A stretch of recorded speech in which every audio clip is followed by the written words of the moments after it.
Hi guys, welcome to Counterpoints. My name is Connor, and today we're going to be breaking down Hammer and Bolter Episode 4, Fangs Remastered. My earlier breakdowns had technical and lore issues, and we're going to be correcting those today. Not just that, but in my old videos I communicated in extemporaneous rants, which I love to do, and some of you love as well, but I have found success and algorithmic appreciation for boiling the lore and my insights down into well-edited, increasingly honed bites for easy consumption. So I'm very proud to be talking to you today about the Death World of Fenris, the Space Wolves, and Space Marine Initiation.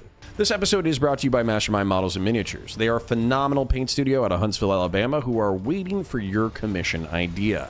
You know darn well that you're just going to spend another fortune on plastic gray kits that are just going to sit there in your pile of shame, and it will take years to get them on the battlefield. Instead of procrastinating, let Mastermind Models and Miniatures bring your imagination to life. Go to the link down in the description below and tell them that we sent you.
For framing, aspirants are hunting dangerous game on behalf of veterans of the chapter: Ulrich the Slayer, the head wolf priest; Njal Stormcaller, the head rune priest; and Krom Dragongaze, a wolf lord. Wolf priests take on the dual role of apothecary and chaplain, responsible for the genetic health and battlefield medicine of the chapter, but are also responsible for the spiritual guidance of Marines.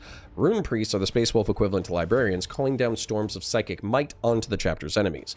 Wolf lords are equivalent to space marine captains, responsible for leading great companies of warriors into battle. While the Space Wolves are not Codex compliant, they are loyal enough to avoid censure. These Marines all have great sagas told of them, achieving great deeds for the chapter and the Imperium.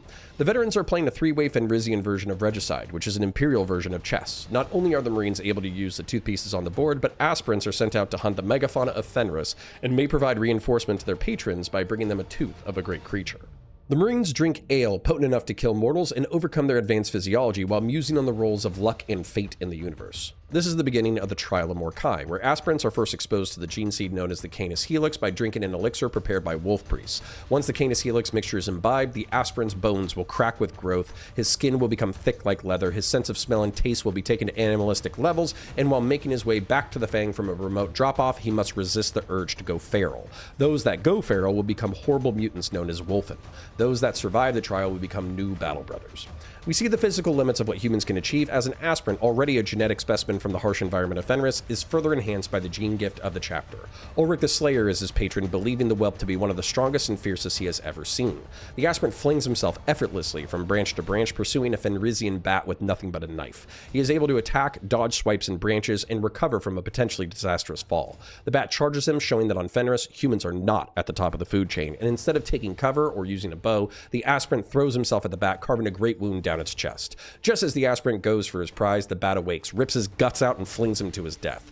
On Fenris, even with the gift of the Canis Helix, strength and speed are not enough. You must also be cunning.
The next aspirant is affectionately called a runt by Crom Dragongaze. Deemed to have a volcanic temper and a shrewd eye, Crom believed that the anger and intelligence required to survive on Fenris as a smaller and wiry human would see his choice outliving them all with good reason. Fenris is a death world deemed as harsh, if not more, than the jungle world of Katakin. Here, there is only one stable continent, Azaheim, on which the Space Wolves' massive and impregnable fortress, the Fang, is built.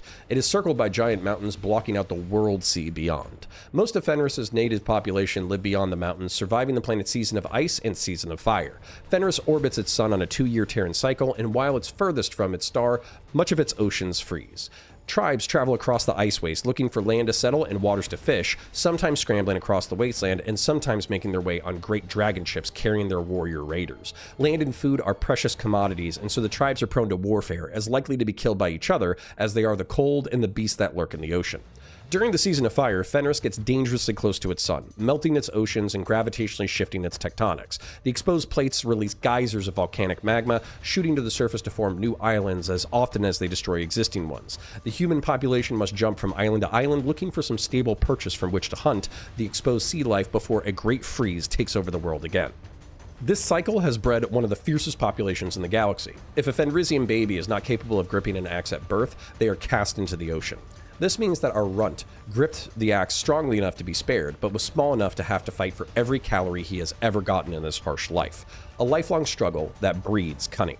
As evidence of this, when he is first spotted by the bear, he runs, not to flee for his life, but to take cover for an ambush. As the bear passes, he strikes what should be a fatal blow, but as harsh as Fenris' humans are, the wildlife is equally as fierce. Surviving a backhand and a bounce, the runt continues to prove his cunning by grabbing an improvised weapon, a stalagmite, and jams it into the bear's eye. This is enough for him to gain the upper hand and kill the bear with a rock crushed to the head. He claims his prize, but unfortunately for him, in his enthusiasm, he missed the male Fenrisian bear in the shadows. The aspirant loses his arm, but still seeks an honorable death by charging with his weapon, and is backhanded so hard he causes a roof collapse, ultimately killing him.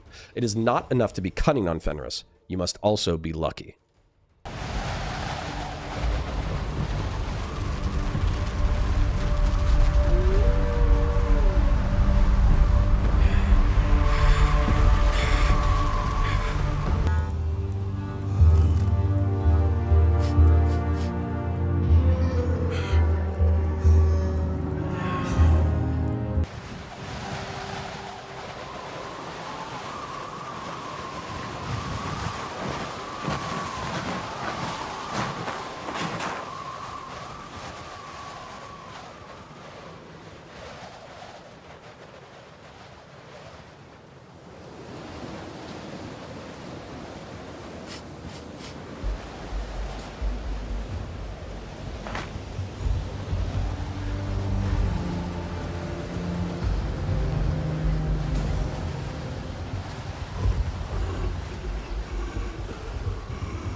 But you come here late, aspirant.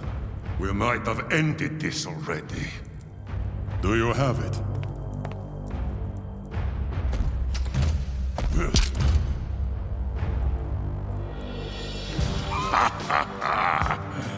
A fine piece.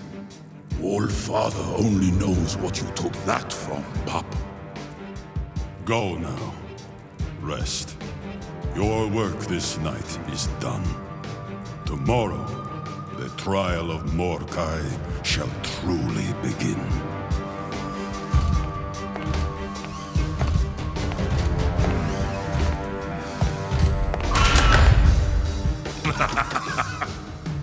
And so you have it, Rune Priest. The game is yours.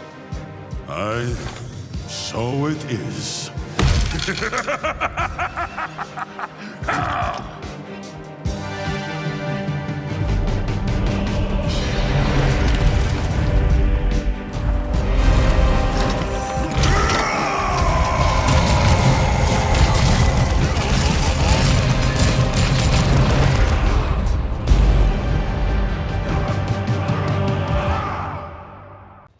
Our final aspirant is able to track his target by smelling the ground. The Canis Helix not only grants its consumers incredible speed and strength, but also animalistic levels of taste and smell. Our aspirant is surprised by the wolf's ambush, but is also fast and strong enough to block the wolf's monstrous jaws and score a battle axe strike to the head. After being clawed and thrown into the river below, the aspirant improvises without his axe. He drives the wolf into a sharp boulder, killing the animal. The aspirant breaks for the surface, claiming his prize and his place amongst the space wolves. Fenrisian wolves are central to the planet's culture. Fenris was always a tough place, but its original colonists found survival almost impossible. It is rumored that they spliced their DNA with Terran wolves, and while that made some colonists more hardy and strong, it turned others into the monstrous beast known as Fenrisian wolves. This was through a dark age of technology genetic technique similar to that described in Fallout and Pandorum, sometimes referred to as forced evolutionary virus. The rumor surrounds the quote, "There are no wolves on Fenris," and the incredible intelligence of Fenrisian wolves along with their incredible bond with humans once domesticated. On Fenris, you must be strong, cunning, and lucky, which brings us full circle to the philosophical musings of the veterans. As demonstrated by our first aspirant, strength is not enough to survive. There will always be forces stronger than you. As demonstrated by our second aspirant, cunning is not enough because Fenris, and even in our world, mocks the best laid plans. Our final aspirant shows that you need to be strong, smart, and lucky to survive in the 40th millennium. Which brings us to the end for now. I love this episode, I love its themes, I love the action, and I love the attention to detail. As I was reading the lore of Fenris and the Space Wolves, I could tell that the scriptwriter and animators really went all out depicting the planet, and the only thing I wish they did better was explaining if the aspirants were mere mortals, or if they had begun this journey by imbibing the Canis Helix, explaining their superhuman athleticism and survivability. Like, share, and subscribe, ring the bell, and comment down below for the comment gods. Check out the links in the description to become a YouTube member, a patron on patreon.com/counterpoints, or a Discord member. Get your models painted by Mastermind Models and Miniatures, get handmade wallets from Hawkins & Company, get your gaming furniture from Ewan Racing, and your swag and jewelry from starforge.com. I appreciate you. Catch you in the next one. Until the end.